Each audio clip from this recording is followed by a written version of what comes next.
Hello dear students, this is Dr. Amita Telang, Assistant Professor, Department of Computer Science, Gurukul Mahila Mahavidyalaya, Raipur. In the subject operating system, we were discussing the introduction of operating system. In this way, we will see today our next topic, multiprocessor system. In multiprocessor system, we will discuss the subtopics introduction, advantages, types of multiprocessor systems, the difference between symmetric and asymmetric multiprocessing, and recent trends. Let's start. First we will see introduction.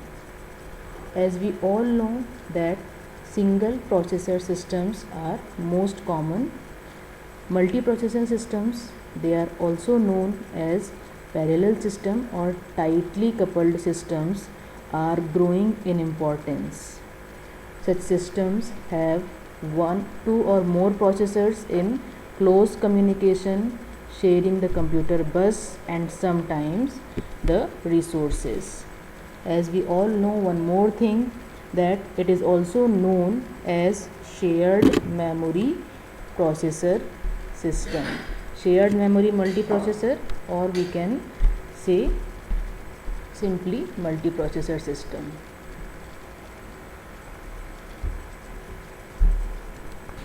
In multiprocessor system, as the name indicate, more than one processor works at a time. So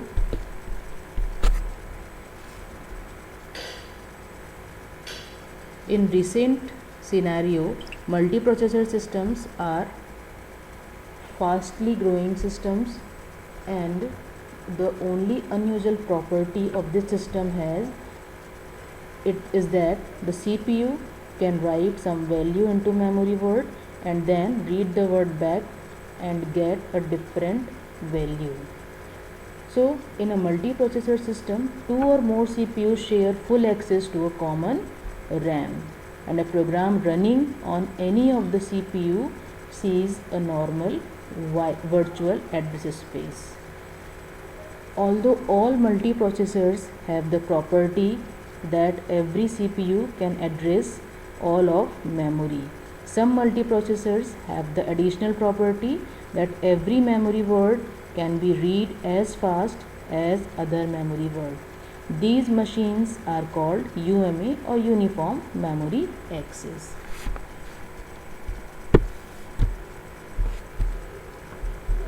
Let us see the advantages. Multiprocessor systems have following advantages. First, increased throughput. By increasing the number of processors, we expect to get more work done in less time. The speed up time ratio with n processor is not n, however, rather than it is less than n. Second advantage is economy of scale. Multiprocessor systems can cost less than equivalent multiple single processor systems because they can share peripherals, mass storage and power supplies. If several programs operate on the same set of data, it is cheaper to store those data on one disk and to have all the processors share them than to have many computers with local disks and many copies of the data. Third one is increased reliability. If functions can be distributed properly among several processors, then the failure of one processor will not halt the system, only slow it down. It is the necessity for today's work culture, because if we are working in a system and its processor will fail, then what will happen? That all our saved data and everything we will lost. So if we will work with multiprocessor system, then we will take the advantage that if one processor will fail or one processor will halt, then other processors will work instead of it. So the work is going on here only the speed is slowed down. So if we have 10 processors and one fails, then each of the remaining 9 processors can pick up a share of the work of the failed processor. Thus, the entire system runs only 10% slower rather than failing altogether. Increased reliability of a computer system is crucial in many applications.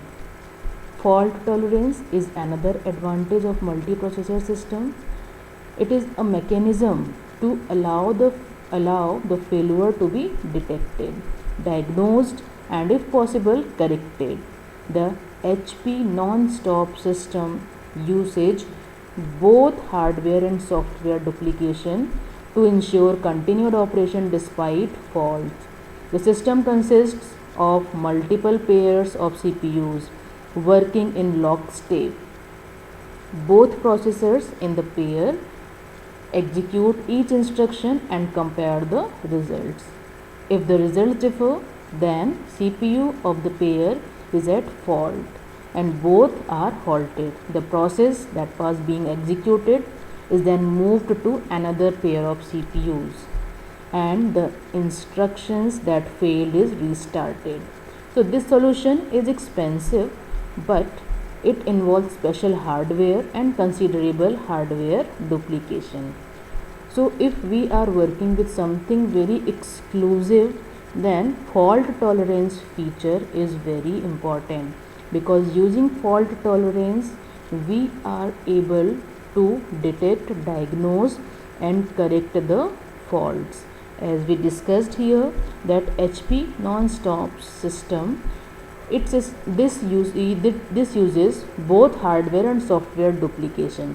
So what will happen here, that by duplicating hardware and software, if once the hardware or software will fail, then we have a duplicate hardware and software which will be used.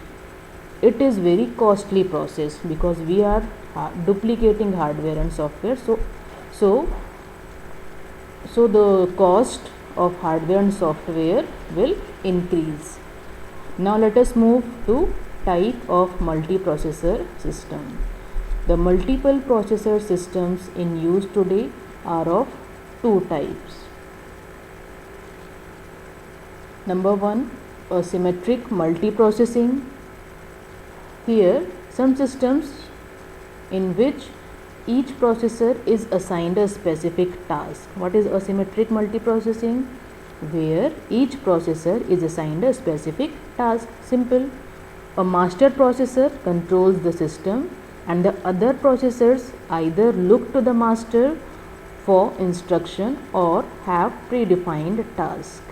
So we can say here that here a master processor is the controller.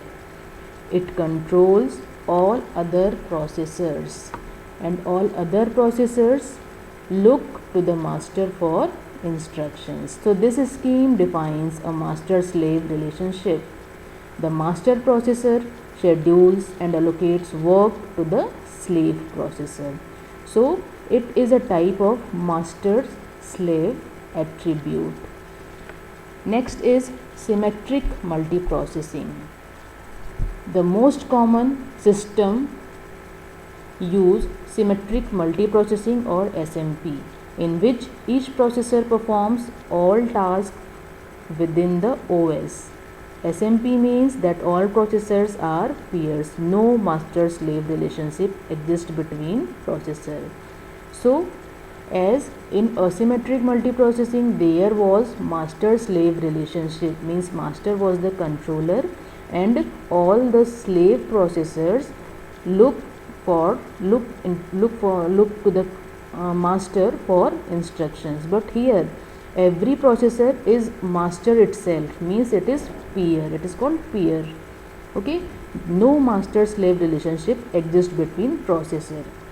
So in the following figure we can see that a typical SMP architecture, how it looks like.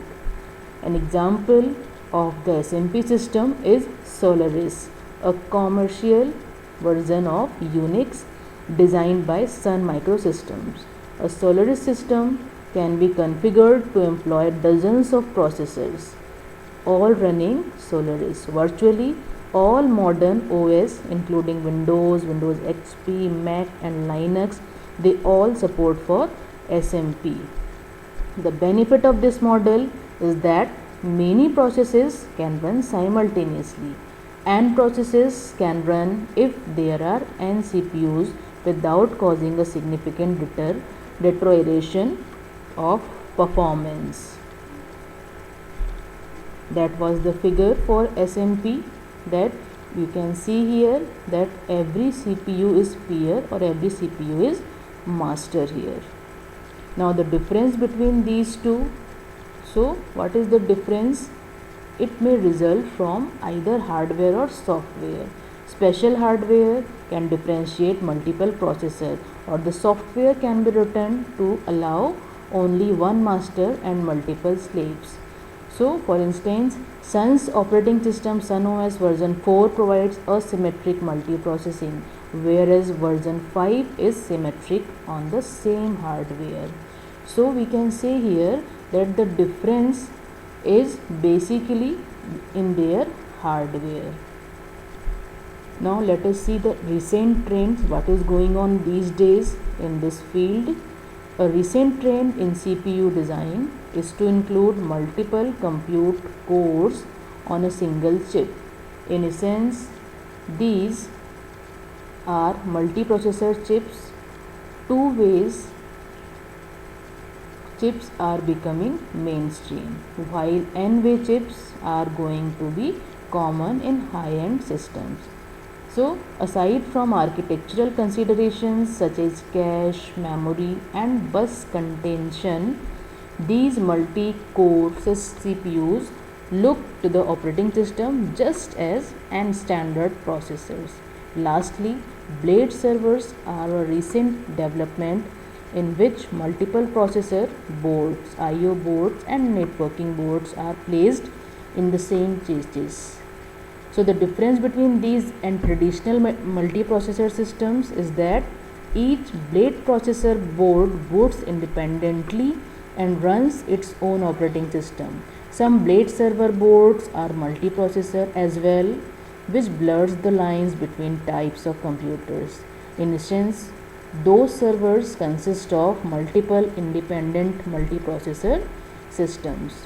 So here what we got from this lecture is that a shared memory multiprocessor is a computer system, and it is also known as multiprocessor system, in which two or more CPUs share full access to a common RAM. And the simplest multiprocessors are based on single bus.